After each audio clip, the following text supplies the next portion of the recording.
Guess what?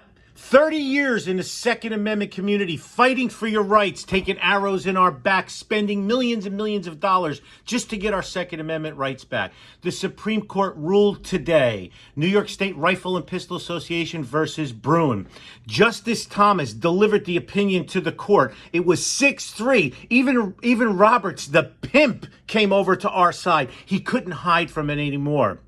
They recognize that the Second and 14th Amendments protect the right of an ordinary law-abiding citizen to possess a handgun in the home for self-defense.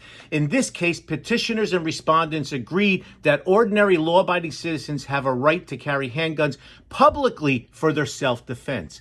We too agree and now hold consistent with the Heller and McDonald that the Second and 14th Amendments protect an individual's right to carry a handgun for self-defense outside the home. F.U. Murphy.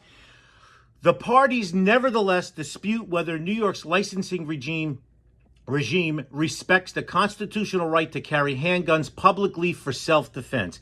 In 43 states, the government issues licenses to carry based on objective criteria. But in 6 states, including New York and New Jersey, government further conditions issuance of a license to carry on a citizen's showing of some additional special need.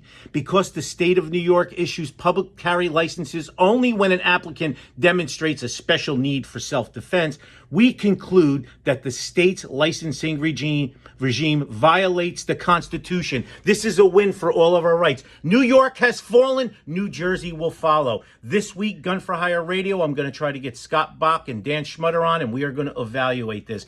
Right now in Trenton, our elected officials that don't represent us are voting on 6 more bills to take away our constitutional rights of we, the law-abiding, tax-paying citizens. They do nothing to address illegals. They do nothing to address criminals and repeat offenders. It's us they want. Well, guess what? Today, there's a disturbance in the force. F you all that do not represent us. F you all that do not judge criminals the way they're supposed to be judged. And F you all prosecutors that do not prosecute the criminals. We, the people, have waited many years for this. And guess what? Today, we got to win. The fight is not over. It's just begun. But now, it's on our side. Support those who support you. See you at the range.